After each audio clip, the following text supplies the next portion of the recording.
Қос винтовка, бір автоматпен ұрыс салған мерген Ыбырайым Сүлейменов жайлы.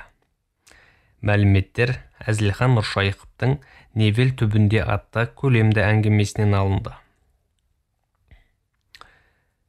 Сол күні түнде Шадинина деревнясының көл жақ шетіндегі сабан шатырлы шаруа үйіне орналасқан бригада газетінің редакциясында отырып, Жамбыл облысы Красногор ауданының бұрынғы тракторисі бригаданың, тек бригаданың ғана емес, бүкіл 3-ші екпінді армияның атақты мергені Ыбырайым Сүлейменов өз өмірі, мергендік өнері жайында ұзақ әңгіме шертті. Ыбырайымның әкесі Сүлеймен, шешесі Тынышты бала деген шаруа адамдар екен. Олардан басқа үйінде Аманкүл деген 9 жасар қарындасы, өзінің 3 жасар Алмагүл есімді қызы және келіншегі қалыпты. 100-ші бригадаға келгенде ол капитан Ушаков басқаратын батальонға тап болыпты. Батальон комиссары капитан Райымжан Әшкеевтің адамгершілік, азаматтық істерін зор сүйіспеншілікпен баяндады. Әшкеев 1942 жылдың аяғында Молодой Тут түбінде жау оғынан ерлікпен қаза тапса да, оған әр сөзінің арасында тірі адамдай ілтипат білдіріп отырды. Біз Алматыдан келіп, Москва түбінде тоқтап, қару-жарақ алғанымызда сол кісі маған осы снайперлік винтовканы беріп жатты да номеріне қарады. Содан соң: «Ыбырайым, мынау винтовканың номері 47 және 40 екен, 470 мың. Сен винтовканың алғашқы 2 цифрындай жауды жой» деді. «47 ме? Ол аз, жолдас капитан. Алғы 2 цифрындай емес, алғы 3 цифрындай немісті жоямын» дедім мен. «470 пе? Мен оған қарсы емеспін» деп күлді ол кісі. «Мылтығың мен мергендігің мерейіңді арттырсын. Айтқаныңыз келсін» дедім мылтықты капитанның қолынан алып жатып. Сол мылтықпен Ыбырайым Молодой Тут түбіндегі ұрыста 79 фашисті жер жастандырған. Бірақ мерген өзінің мергендік атқыштық қабілетіне бір мылтықтың місе болмайтынын сезген. Сондықтан ол өтініп сұрап жүріп, екінші снайперлік винтовканы және алған. Великий Луки түбінде ол қос винтовкамен бір автоматпен ұрысқа кірген. Кейбіреулер бір мылтықтың өзін ауырсынып жүргенде екі иығына 2 винтовка асынып, автоматты кеудесіне салақтатып, арқасына бір қапшық оқ арқалаған алып тұлғалы азаматты көргенде өзге жұрт таңғалатын болған. Кейбір достары оған әзілдеп: «Ыбырайым, сен анау 45-ші зеңбіректің бірін беліңе байлап және ала кетсеңші, танк кездесіп қалса керек болады ғой» деп күледі екен. Немістер Великий Лукиді қайтарып алмақ болған бір қырғын ұрыста Ыбырайым қос винтовка бір автоматпен тағы да 100 немісті жойған. Содан кейінгі ұрыстарда ол тағы да 60 жауды қорытып, өз қолымен жойған дұшпанның жалпы санын 239-ға жеткізген.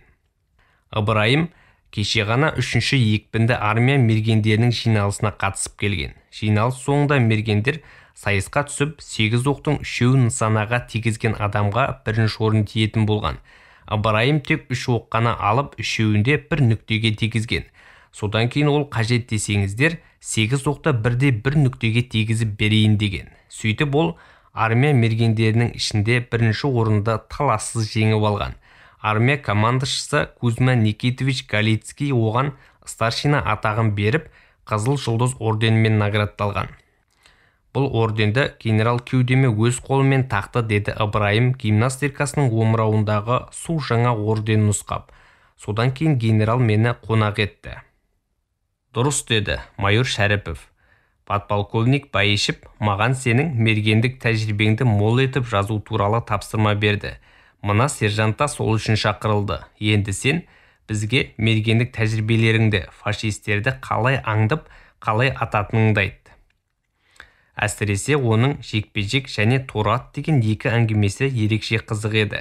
Бұл 2 оқиғаның екеуі де Великий Луки түбінде болады.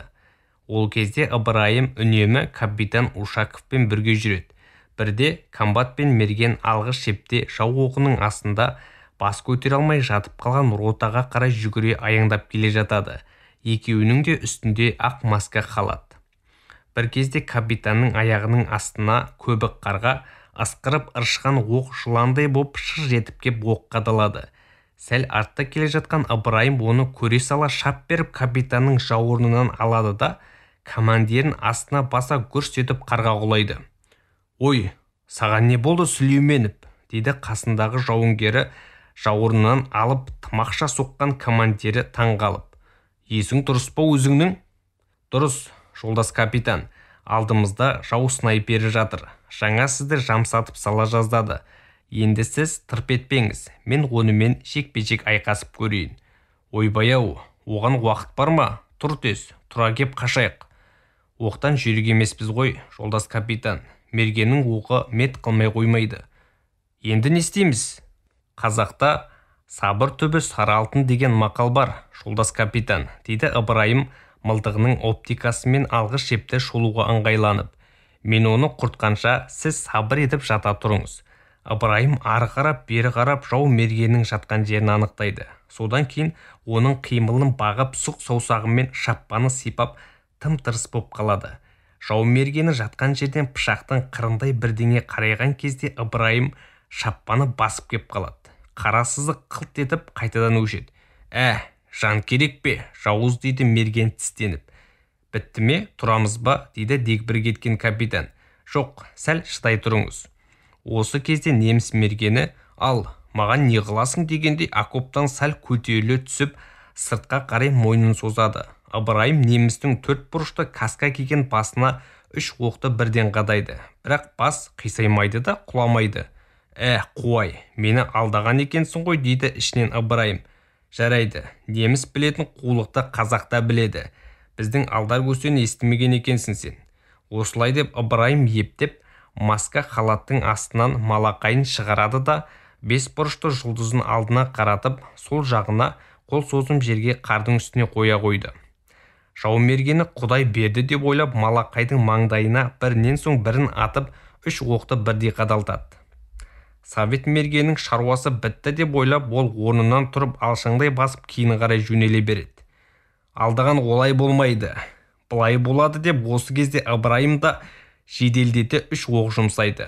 Неміс шалқалап тұрып барып омақаса құлайды. Біздің алдар көсе осылай алдаған. Ыбырайым үстін қағынып орнынан тұрады. Жерден малақайын алады да қап-қап жұлдызымның бір бұрышын сындырып кетіпті-ау әлгі ит деп қатты өкінеді. Содан кейін сілкіп-сілкіп малақайын басына киеді. «Ал, кеттік, жолдас капитан. Қазақта асықпаған арбамен қоянға жетеді деген мақал бар. Ол осындайдан шыққан».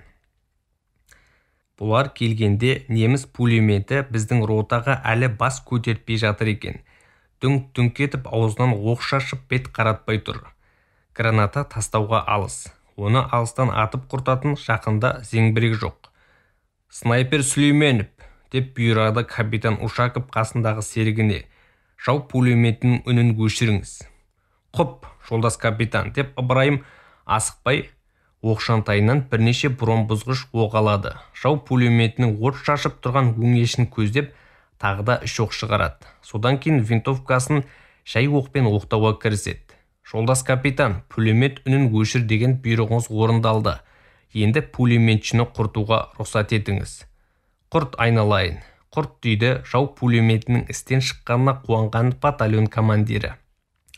Ол дереу ротаны атакаға көтереді. «Рота, менің соңыма ілес».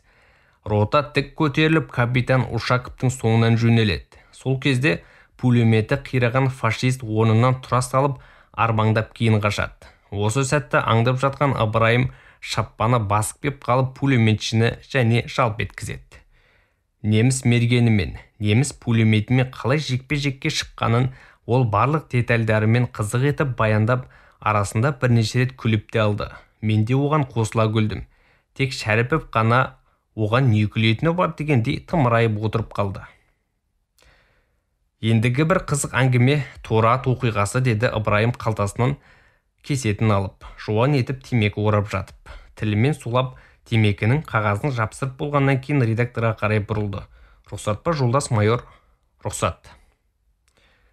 Оны келесі видеода сөз етеміз. Жалғасы бар.